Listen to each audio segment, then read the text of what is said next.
Imagine the voter roll as the guest list for the world's largest election party. Over the last 2 decades, that official list has detached from the physical population. The records on the desk no longer match the people on the ground. Rapid urban growth and millions of workers moving across state lines have corrupted the data.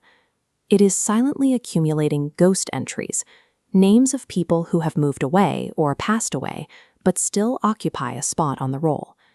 To fix this, the Election Commission has launched a drastic intervention, the Special Intensive Revision, currently rolling out Phase 3 across 16 states and 3 union territories. An aggressive, house-to-house deep cleaning drive meant to clear out 20 years of accumulated errors. If the foundational data includes ghosts or misses eligible citizens, the entire democratic exercise is mathematically distorted before a single vote is cast. A cleanup of this scale requires total authority. The operation is driven by Article 324 of the Constitution, which grants the Election Commission superintendence over every aspect of the election. The Supreme Court has explicitly upheld this power, confirming the Commission's right to conduct these intensive revisions to ensure the vote remains free and fair. The frontline workers of this mandate are booth-level officers. They physically visit homes, cross-checking documentary proof against the names on the roll. The data is processed through a strict 3-phase mechanism: enumeration to gather names, followed by a window for claims and objections. Officials verify the living, strike off the dead or shifted, and legally add new, eligible citizens before the final publication. This rigid, phase-driven process is the only legal way to force a corrupted paper list to match reality. Genuine cleanups face a stubborn obstacle. Political parties often resist them. Instead, they rely on inflated rolls to harvest extra votes on election day. While the Commission aims for accuracy, local candidates often have a vested interest in maintaining a broken, ghost-filled system for their own advantage. This creates friction at the doorstep.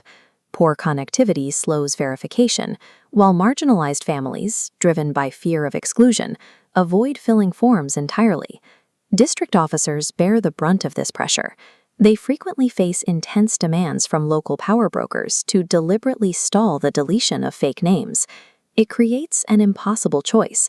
Do you prioritize the speed needed to meet the deadline, the accuracy demanded by the law, or the political piece required to operate in the district? The greatest threat to a clean democracy is not a technical failure, but localized human sabotage designed to keep the system blind. The process is a high-wire act. The same aggressive drive required to purge ghost voters risks erasing legitimate citizens if officials rush or bow to local pressure.